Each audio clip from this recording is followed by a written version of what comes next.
So I'm here under the sign Beirut Liquor, and I stopped here to talk about briefly the very interesting history of Chaldean Americans in Detroit.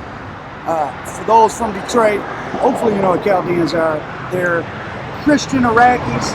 Very easy for them to immigrate to the United States because they were considered an oppressed minority as Christians in Iraq.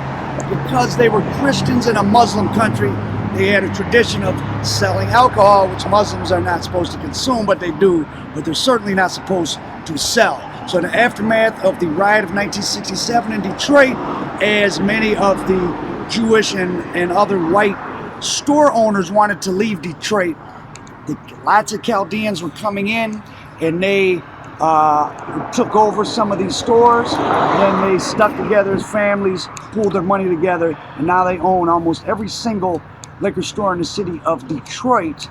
And back in 1980 or so, Saddam Hussein came to Detroit. He was given the key to the city by Mayor Coleman Young.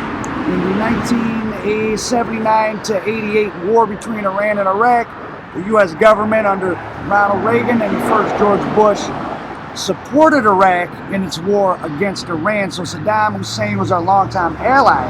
And here on East 7 Mile, there was a family named Aquarian Kalasho. You may know the name Harry Kalasho.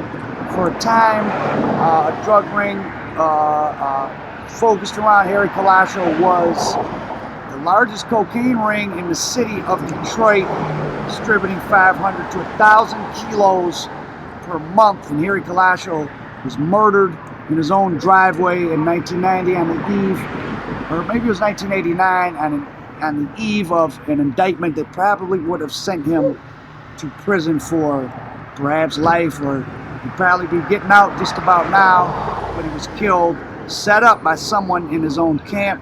I grew up about a mile away from here. A lot of interesting history.